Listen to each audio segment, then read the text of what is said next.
सभी छात्रों और सभी प्रिय मित्रों, आप सबका मेरे YouTube channel Uma literature academy पर बहुत बहुत अभिनंदन और नमस्कार है। और आज हम इतिहास दर्शन की श्रृंखला में देखेंगे कि इतिहास की पाश्चात्य अवधारणाएं क्या हैं। अवधारणा का मतलब होता है कॉन्सेप्ट है, अर्थात उसके बारे में हम क्या इतिहास के बारे में विचार रखते हैं। तो हम बाद में भारतीय इतिहासकारों की भी अवधारणा आपको बताएंगे। अभी हम पहले पाश्चात्य इतिहासकारों का दर्शन देख लेते हैं। यही दर्शन है, देखने की भावना, कि हम किस नजर से, किस दृष्टि से इतिहास को देखते हैं। तो पाश्चात्य इतिहासकार जो है, जो विभिन्न विश्वविद्यालय हैं यूरोप आदि में, पाश्चात्य जगत में, वो सभी इस धारणा से सहमत हैं कि इतिहास को विभिन्न अनुशासनों या विषयों में से एक समझा जाए, अर्थात इस इतिहास को भी एक विषय के रूप में स्वीकार किया जाए। यूनानी इतिहास लेखन के समय से ही इतिहासकार कल्पित मान्यताओं को तोड़ने, जो पहले से मान्यताएं चली आ रही हैं उन्हें तोड़ने, उच्च आदर्शों की पृष्ठभूमि में साधारण सांसारिक कारणों को खोजने, कि जो साधारण सांसारिक कारण है उन्हें खोजा जाए, महान मनुष्यों में दोष देखने और अच्छी प्रकार बनाई गई योजनाओं की असफलता को बताने में विशेष आनंद का अनुभव करते रहे हैं। अर्थात इतिहासकारों का उद्देश्य यही रहा है कि वो किसी तरह जो समाज में बनी बनाई धारणा है उनको गलत साबित करके अपने मूल्यों को स्थापित करें। यह सब अतीत को उसके वास्तविक रूप में प्रस्तुत करने के नाम पर किया गया है और 20वीं शताब्दी में भी यही प्रक्रिया चलती रहती है। तो यहाँ पर हम देखते हैं पहले दो, इसमें आज के एपिसोड में हम दो लोगों को पढ़ेंगे। पहले हैं हमारे लुई नेमियर, ये है लुई, पूरा नाम है इनका लुई नेमियर।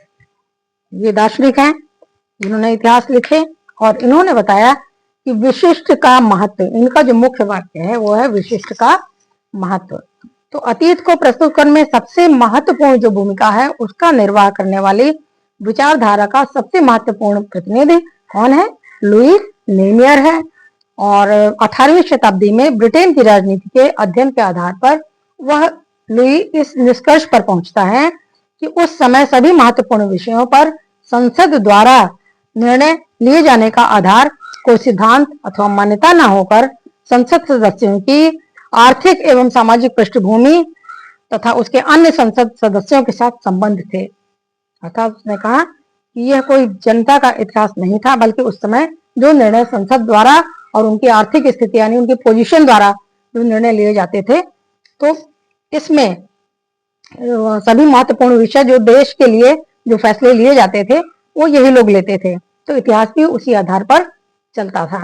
नेमियर के सुझाव पर सभी संसद सदस्यों के बारे में विस्तृत जीवन आंकड़े एकत्रित करने के लिए एक विशाल ऐतिहासिक अनुसंधान परियोजना स्थापित की गई है।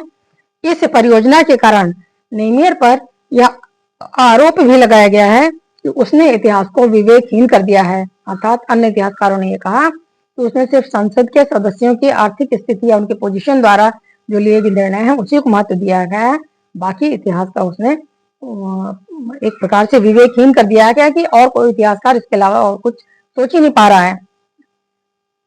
नेमियर का प्रत्युत्तर इस पर यह है कि मनुष्यों तथा सामाजिक व्यवस्थाओं का अपना एक इतिहास होता है।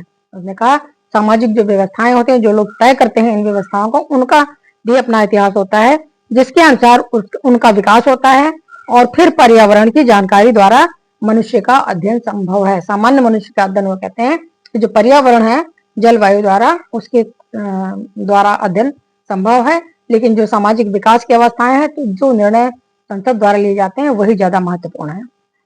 तो एलन बुलक ने अपने एक लेख में एक सुंदर सुझाव रखा है कि एक ऐसे इतिहासकार का जो जीवन पर्यंत, जीवन भर अतीत के किसी काल विशेष का अध्ययन करता है और मनुष्य के विषय में ज्ञान उस इतिहासकार के ज्ञान से किसी प्रकार कम नहीं होगा जो कि विश्व इतिहास लिखता है।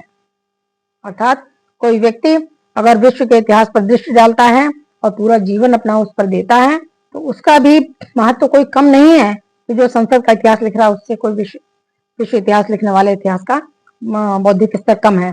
किसी घटना विशेष के गहन अध्ययन से मानव की दशा के संबंध में वही अंतर्दृष्टि प्राप्त होती है जो अनेक घटनाओं के अध्ययन से प्राप्त है।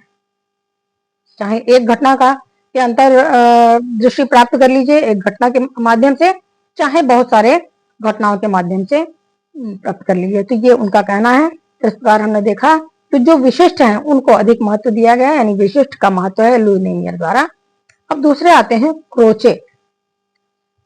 क्रोचे एक महान दार्शनिक ये भी हुए हैं 20वीं सदी में। इनके अनुसार ऐतिहासिक ज्ञान मानव में ज्ञान का सर्वश्रेष्ठ रूप है तथा यह दर्शन में विलीन हो जाता है। उन्होंने कहा कि इतिहास को अगर हम अंतर्दृष्टि इतिहास में प्राप्त कर लेते हैं तो वो इतिहास एक दर्शन अर्थात फिलोसफी में विलीन हो जाता है, दर्शन बन जाता है वो। तो इसी प्रकार जो उनके पूर्व में जो विद्वान हुए हैं इतिहासकार विको तथा डिल्थे, उसका अनुसरण करते हुए इनका वो कह रहा है कि मनुष्य प्रकृति के परिमंडल की अपेक्षा स्वयं अपने परिमंडल को अधिक गहराई से समझ सकता है। बजाय प्रकृति को समझने से ये मानव समाज का जो परिमंडल है उसको समझना चाहिए, वो ये कह रहा है। इसके अतिरिक्त ऐतिहासिक ज्ञान के सापेक्षतावाद तथा इससे वैज्ञानिक ज्ञान के यथार्थवादी स्वरूप के पार्थक्य पर बल देकर वह ऐतिहासिक ज्ञान की विशेषताओं पर प्रकाश डालता है। अर्थात विज्ञान क्या है?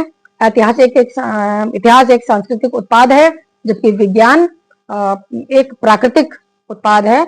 इस विज्ञान द्वारा चीजें सिद्ध की जाती हैं। तो इतिहास पूरी तरह से एक विज्ञान नहीं हो सकता है, तो दोनों को अलग कर और उनको अलग अलग बता सकता है एक इतिहासकार जिसके पास इतिहास लिखने की दृष्टि है। उनके अनुसार यह एक दुर्बलता ना होकर बल्कि एक शक्ति, एक पावर है जो इतिहासकार को प्राप्त होती है।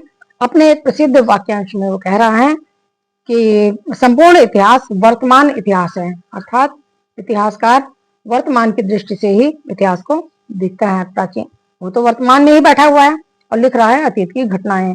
तो वो कह रहा सारा संपूर्ण इतिहास वास्तव में वर्तमान से प्रभावित होता है, इसलिए वर्तमान का ही इतिहास है। अर्थात प्रत्येक वर्तमान अतीत को अपनी दृष्टि से देखता है और अतीत को उस रूप में नहीं देखता जिसमें वो था। अतीत का निर्माण इतिहासकार के मस्तिष्क में होता है, क्योंकि इतिहासकार तो वर्तमान में बैठा हुआ है। क्रोचे द्वारा प्रतिपादित इतिवृत्ति तथा इतिहास के मध्य भेद कम से कम इतिहासज्ञ की कई समस्याओं में से एक का स्पष्टीकरण कर देता है।